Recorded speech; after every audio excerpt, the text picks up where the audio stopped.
Ayan, ganyan siya kapag ka nailagay na yung cable mga ka-raper. Yan oh. Ganun siya dun sa loob niya mga ka-raper. Yan oh. For today's video mga ka-raper, magpapalit tayo na itong acceleration cable niya. Kasi tignan nyo mga ka-raper oh, yan oh. Tinamaan nung naputulan ako rito ng belt sa may tracer niya. Tumama rito yung ply. Kaya ayun, nagkaganyan yung acceleration cable. Tapos kapag hinatak ng ganyan mga ka-raper, tapos ibinalik na ganyan, hindi na bumabalik dito ng todo mga ka-raper. Yan oh. Ayun. Hanggang dun na lang. Parang nag-i-stack up siya rito sa may sa may cable niya. Para maiwasan ko yung ganun mga ka-raper na pagkasira na itong acceleration cable niya. Kasi kapag naputulan rito ng belt, tumatama siya rito kasi dito dumaan no, nakatapat. Kaya ang gagawin ko, lilipat ko na lang rito sa may tapat. Dito sa may tapat niya, ibubutas ko rito sa baba. Kapag naputulan, no, malayo na. Malayo na yung itong acceleration cable niya dito na. Ito na sa may banda rito, malayo na. Kaya ibubutas ko na lang rito mga ka-raper. Tara samahan nyo magpalit mga ka-raper ng acceleration cable.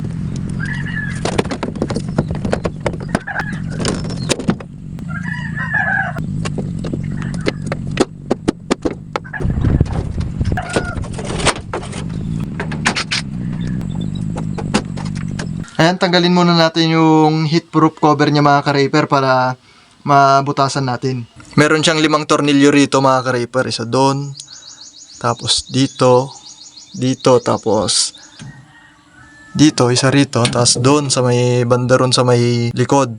Tara, tanggalin natin mga ka-raper.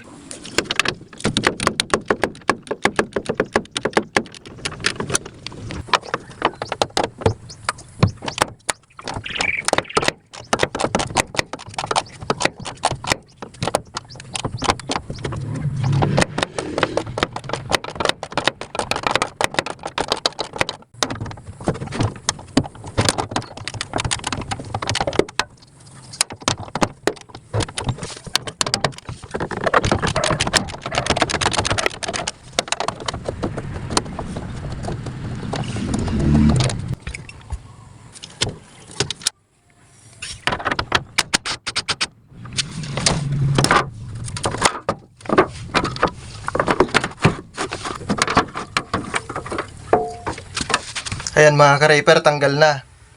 Ayan, butasan na natin. Dito ko siya bubutasan mga ka-raper. Yan. Nilagyan ko dun kanina ng tanda bago ko tinanggal. Hanggang dito. Tapos hanggang dun.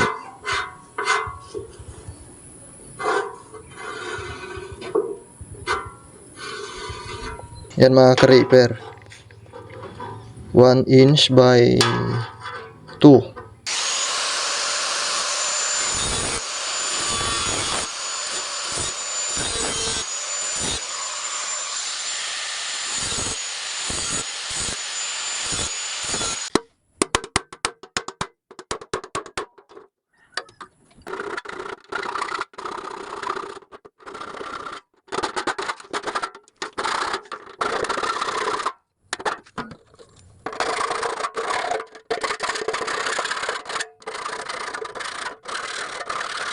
Ayan, may butas na siya rito mga ka-raper. Ngayon lalagyan naman natin ng rubber na ganito mga ka-raper.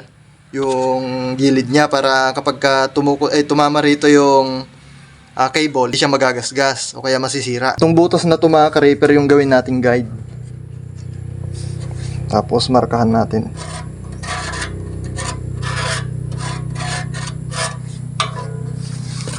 Yun. Mga 5mm yung gagawin nating allowance sa loob.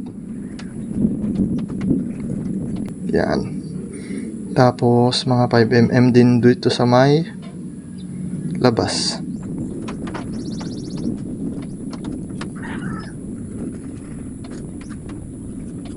Yun.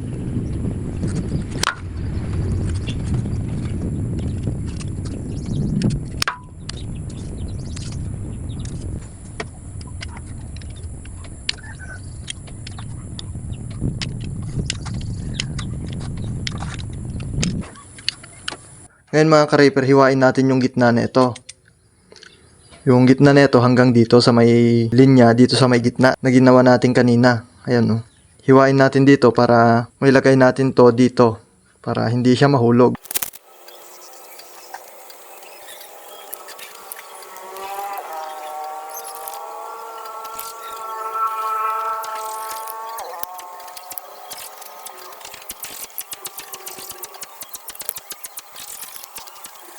Yun, yan, ganyan siya mga ka-raper. Hugasan muna natin saglit mga ka-raper bago natin kabit. Ayan, malinis na siya mga ka-raper.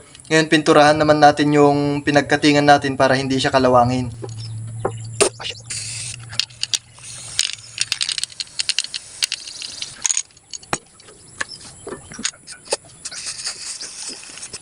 Ngayon naman mga ka-raper, habang hinihintay nating matuyo yung pintura natin, ilagay na natin tong cable niya.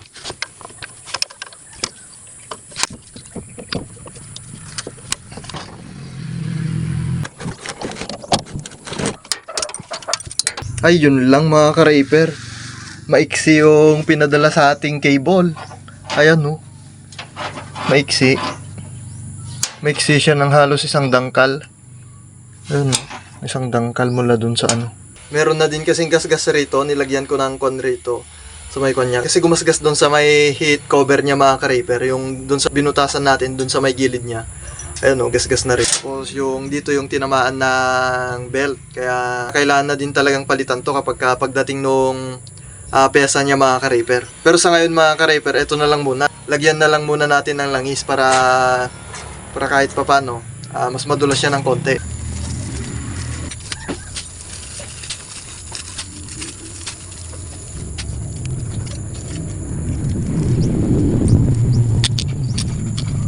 Ayan, ganyan siya mga ka-raper. Nilagyan natin ng cellophane tapos may langis. Tapos lagay natin dito sa taas. Yun, sabit sa taas. Tapos hilain natin to. Hanggang lumabas rito yung langis. Ayan mga ka-raper, meron na langis rito. Pwede na to.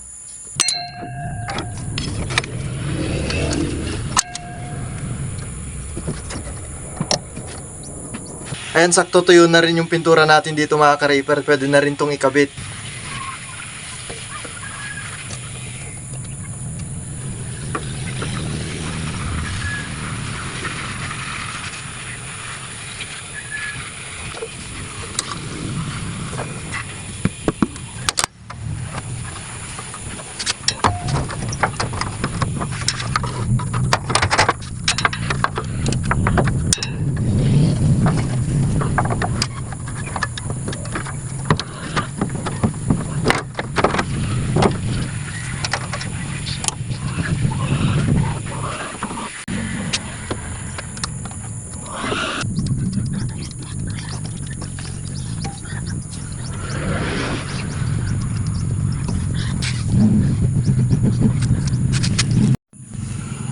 Ayan, ganyan siya kapag nailagay na yung cable mga ka-raper. Yan oh. Malayo na rito sa may pulya. Kaya kapag naputulan ako dito ng belt, malayo na. Ayan oh, malayo na. Oo, ayos. Hindi na madadamay yan kapag naputulan ng belt rito mga ka-raper. At yun lang para sa video ito mga ka-raper. Salamat sa panonood.